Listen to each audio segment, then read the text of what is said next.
Hello everyone, यह है general aptitude series का पार्ट 11 जिसमें हम करने वाले हैं डिविजिबिलिटी रिलेटेड क्वेश्चंस। डिविजिबिलिटी कैसे चेक करते हैं ये मैंने अलग से शॉर्ट्स के थ्रू वीडियो बनाया था, वो आपको शॉर्ट्स फीड में मिल जाएगा। कोई भी नंबर 2 से 3 से 4 से 5 से 9 से 8 से कैसे डिविजिबल होता है, वो हम कैसे चेक करते हैं, ये सब मैंने शॉर्ट्स में कराया है। तो आप चाहे तो वहाँ से डिविजिबिलिटी वाला जो है वो देख सकते हैं कैसे हम उसका टेस्ट करते हैं। अब हम यहाँ पर सिर्फ क्वेश्चंस देखने वाले हैं जो डिविजिबिलिटी से रिलेटेड होंगे। तो चलिए क्वेश्चंस शुरू करते हैं। क्वेश्चन नंबर 1, इफ़ 375A, ए यहाँ पर एक डिजिट है, यानी बेसिकली ये एक 4 डिजिट नंबर है। It is divisible by 9, find the value of A. ये 4 डिजिट नंबर है, वो 9 से डिविजिबल है, तो ए की वैल्यू क्या होगी। तो हमें यहाँ पर ये पता होना चाहिए कि 9 की डिविजिबिलिटी हम चेक कैसे करते हैं। तो मैंने आपको शॉर्ट्स में भी बताया था कि जो 9 की डिविजिबिलिटी चेक करने के लिए हमें क्या करना होगा, जितने भी डिजिट्स होंगे सबको हमें ऐड करना होता है। जो भी डिजिट्स है, जैसे कि यहाँ पर है 3, 7, 5 और ए, तो चारों को ऐड करने पर जो भी हमें नंबर मिलेगा वो 9 से डिविजिबल होना चाहिए। तो हम सबको ऐड करके देखते हैं यहाँ पर। तो ये क्या हो जाएगा, 10 + 5 15 + ए, यानी कि आपको ये देखना होगा कि 15 के आगे कौन सा ऐसा नंबर आता है जो 9 के टेबल में होगा। तो 15 के बाद 9 के टेबल में आने वाला नंबर है 18। इसका मतलब है ए की वैल्यू ऐसी होनी चाहिए कि उसे ऐड करें तो हमें 18 मिले। तो वैसा एक ही नंबर है, वो है 3। तो 15 + 3 करोगे तो 18 आएगा, विच इज़ डिविजिबल बाय 9। तो यहाँ पर आपका आंसर हो जाएगा 3। आप ऐसे भी समझ सकते हैं, जैसे आप ए की वैल्यू रख कर देखो। अगर आप 1 रखते हैं तो 15 + 1 16 होता, and 16 is not divisible by 9। 3 रख कर देखोगे तो 15 + 3 18 हो रहा है, जो कि 9 से डिविजिबल है, यानी ये इसका आंसर होगा। अगर आप 7 रखते तो 22 आता, जो 9 से डिविजिबल नहीं है। अगर आप 6 रखते तो 21 आता, वो भी 9 से डिविजिबल नहीं है। तो इस क्वेश्चन में जो प्योर कॉन्सेप्ट था वो यही है कि 9 की डिविजिबिलिटी के लिए सारे डिजिट्स का जो सम होता है वो 9 से डिविजिबल होना चाहिए। और यहाँ पर हमें उसका सम मिला 15 + ए, और ए की वैल्यू हम 3 रखेंगे तो ही 18 आता है, जो 9 से डिविजिबल है, इसलिए इसका आंसर होगा option B. Next question, What are the values of the digits A and B if the number, ये पूरा नंबर है, it is divisible by 8 and 9। तो हमें A and B की वैल्यू इस ऑर्डर में बतानी, पहला A होगा, दूसरा B होगा। तो दोनों से डिविजिबल है तो हमें दोनों की डिविजिबिलिटी का यूज़ करना होगा। तो पहले हम 8 की डिविजिबिलिटी देखते हैं। 8 की डिविजिबिलिटी में हमने ये देखा था कि जो नंबर का लास्ट 3 डिजिट्स होते हैं वो 8 से डिविजिबल होना चाहिए। तो आखिर के 3 डिजिट है 7, 6 एंड B, ऐसे है, और इसे आपको चेक करना है 8 से डिविजिबल। तो अगर आप यहाँ पर देखोगे तो हमें पता है 8 9 72 होता है।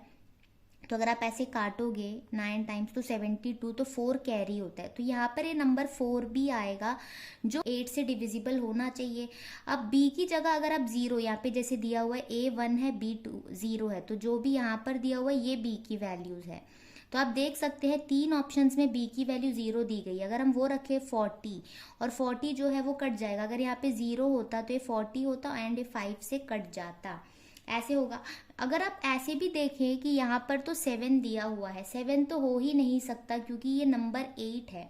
और अगर कोई नंबर 7 से एंड होगा यानी वो ऑड नंबर है और वो 8 से कटे, ये पॉसिबल नहीं है। तो ऐसे ही आप देख सकते हैं कि B की वैल्यू 0 ही होनी चाहिए। यहाँ तो ये क्लियर हो गया, तो ये ऑप्शन हम काट देंगे। अब हमें बस ये जानना है कि A की वैल्यू 1 होगी, 9 होगी या फिर 8 होगी। उसके लिए फिर हम 9 की डिविजिबिलिटी चेक करेंगे। 9 की डिविजिबिलिटी के लिए अभी हमने पिछले क्वेश्चन में ही देखा कि सारे डिजिट्स का सम जो होता है वो 9 से डिविजिबल होना चाहिए। तो हम सारे डिजिट्स को बस ऐड करके देखते हैं। जैसे हमें दिया हुआ है 7, 9, 8, 5, 6, 7, 7, 6, और B की वैल्यू 0 हो गई। तो हमने इतना लिख लिया। अभी हमें सारे नंबर्स को ऐड करने हैं। 7 + 9 16 होगा, 16 + 8 होगा 24, 24 + 5 29, 29 + 6 35, 35 प्लस 7 42, 42 प्लस 7 होगा 49, 49 प्लस 6 होगा 55, 55 हो गया। अब उसमें हमें a ऐड करना है, तो ये जो होगा 55 प्लस a वो 9 से डिविजिबल होना चाहिए। तो आपको सिंपली यही सोचना है कि 55 में हम क्या ऐड करें कि वो 9 से डिविजिबल वाला नंबर बने। तो हमें पता है 55 के बाद जो अगला नंबर आएगा 9 से डिविजिबल वो क्या होता है, 63 होता है, क्योंकि 54 जो होता है वो 9 से डिविजिबल है और उसके बाद सीधे 63 होगा। तो 63 से 55 अगर आप हटाओगे तो आपको मिलेगा 8, यानी कि यहाँ पर 55 में आप 8 ऐड करोगे तो आपको 63 मिलेगा। तो a की वैल्यू होनी चाहिए 8, तो आपका आंसर हो जाएगा ऑप्शन डी।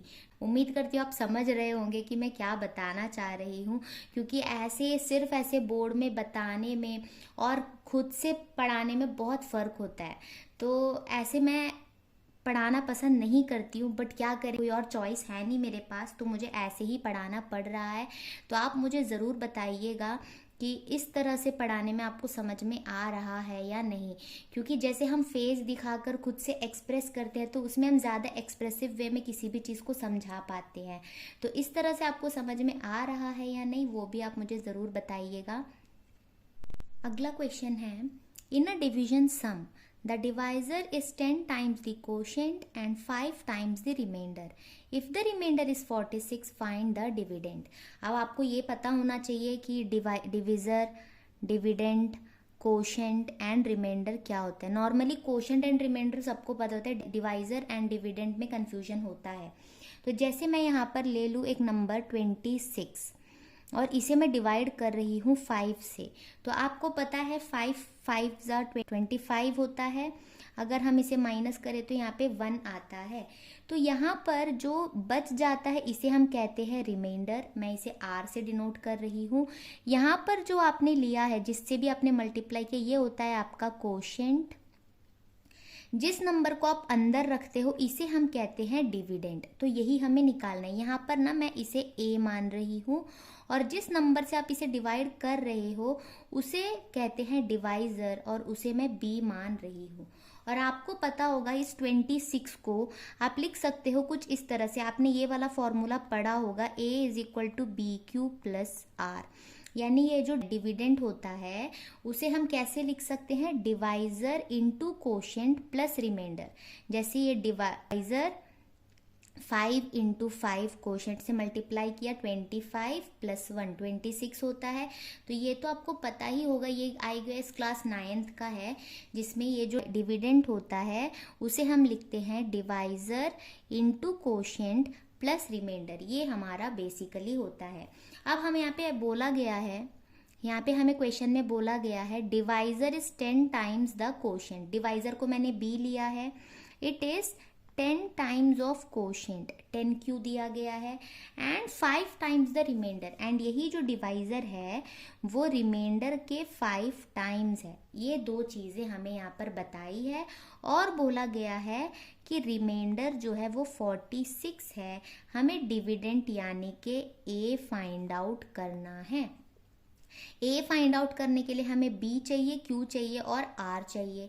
r हमें गिवन है, b एंड q भी हमें चाहिए। तो हम यहाँ पर क्या करते हैं, b is equal to 5r बोला गया है, तो r की वैल्यू क्योंकि हमें पता है तो हम यहाँ पर इसे सब्सटीट्यूट करेंगे। तो यहाँ पर 5 इंटू 46 हमें मिल जाएगा 230। तो b की वैल्यू मिल गई, r की वैल्यू पता है। अब हमें चाहिए Q की वैल्यू, वो हम इसमें से निकाल सकते हैं क्योंकि अब हमें B की वैल्यू पता है 230। तो B की जगह हम 230 रखेंगे। 10Q ये हमने लिख लिया। कंफ्यूजन नहीं होनी चाहिए क्योंकि R दिया हुआ था, क्योंकि हमारा डिवाइजर 5R के बराबर था तो R की वैल्यू पुट करके हमने B निकाल ली। उसके बाद क्योंकि हमें Q की भी वैल्यू चाहिए तो हम B is equal to 10Q में हम B की वैल्यू रख देंगे तो हमें Q मिल जाएगा। तो यहाँ से Q निकालने के लिए 10 आएगा नीचे, तो 230 डिवाइडेड बाय 10, तो आपको मिलेगा Q 23। तो आपको B, Q एंड आर सब मिल चुका। अब आप सिंपली ए की वैल्यू निकालेंगे कैसे, बी क्यू यानी 230 इंटू क्यू है 23 प्लस आर है 46। तो आप यहाँ पे 230 इंटू 23 करोगे तो आपको मिलेगा 5290 प्लस 46, और अगर इसे ऐड करोगे तो मिलेगा 5336। तो इससे आपका आंसर हो जाएगा option C. Next question, the 5 digit number 375xy is divisible by 90. The value of x and y respectively क्या होगा। तो आपको बोला गया है डिविजिबल किससे है, 90 से।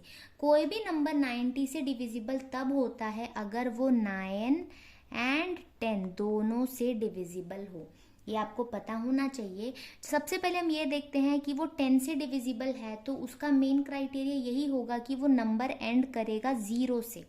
इतना क्लियर है। अब जैसे हमारा 5 डिजिट नंबर है 375xy, तो इसका जो लास्ट डिजिट है वो है y, और क्योंकि ये 10 से डिविजिबल होना चाहिए तो ये एंड होगा 0 से। इसका मतलब है कि जो y है y की वैल्यू होगी 0। अब आप यहाँ पर अगर देखें, इसमें y की वैल्यू 0 दिख रही है, इसमें 3 है तो इसे आप काट देंगे, इसमें y की वैल्यू 5 है तो वो भी आप काट देंगे, क्योंकि अगर y की जगह 3 या 5 होता तो वो 10 से डिविजिबल ही नहीं होता। तो y की वैल्यू तो 0 है, which is in option A and D. अब हमें चेक ये करना है कि जो x की वैल्यू है वो 3 होगी या 5 होगी। वो हम कैसे करेंगे, 9 की डिविजिबिलिटी चेक करके। तो यहाँ तक हमने ये तो समझ लिया कि जो 9 की डिविजिबिलिटी है वो बहुत इंपॉर्टेंट है और आसान भी है। सारे डिजिट्स को ऐड करो और चेक करो, 9 से डिविजिबल होना चाहिए। तो सारे डिजिट्स यानी कि 3 plus 7 plus 5 plus x plus y की वैल्यू तो 0 हो गई। अब इन सबको अगर हम ऐड करें, ये पूरा का पूरा 15 हुआ प्लस 0, ज़रूरत है नहीं कोई चीज़, और ये हो गया x। तो 15 में ऐसा क्या ऐड करें कि 9 का मल्टीपल आए हमारे पास। तो हमें पता है 18 जो है वो 9 से डिविजिबल है। 18 तो मैंने बताया था ये निकालना हो तो क्या करें, अगला जो 9 से डिविजिबल वाला नंबर है उसमें से 15 को हटा दें, तो क्या मिलता है 3। तो आप यहाँ पर अगर x की वैल्यू 3 रखेंगे तो वो 9 से डिविजिबल होगा।